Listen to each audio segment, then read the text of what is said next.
25 লাখ টাকা পুঁজিতে আপনাদেরকে 3টি ব্যবসায়িক আইডিয়া দেব, যে 3টি ব্যবসা করলে আপনি রাজকীয়ভাবে চলতে পারবেন। আপনার যে 3টি ব্যবসা করলে আপনি ভবিষ্যৎ ভালো হবে, আপনার প্রজন্ম পর প্রজন্ম বসে খেয়ে যেতে পারবে।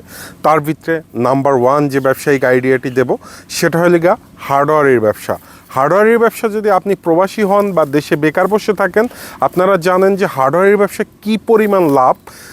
সেটা আপনি একটি দোকান যদি 5 লাখ টাকা অ্যাডভান্স নেন এবং আর 20 লাখ টাকার মাল উঠান, হার্ডওয়্যারের ব্যবসা চলতে থাকবে, কারণ হার্ডওয়্যারের ব্যবসা পচা গলার কোনো ভয় নাই। দ্বিতীয় নাম্বার যে ব্যবসায়িক আইডিয়াটি দেব সেটা হলো গিয়ে আপনি একটি ইলেকট্রিক্যালের দোকান দিতে পারেন, অর্থাৎ এখানে আপনার সুইচ, সকেট, সৌরবিদ্যুৎ, ইলেকট্রিক্যাল জগতের সব আইটেম থাকবে। তার, সকেট, ফ্যান, টেবিল ফ্যান, এই আইটেমগুলোও কিন্তু পচা গলার কোনো ভয় নাই। 25 লাখ টাকা ইনভেস্টে খুব সহজেই হয়ে যাবে।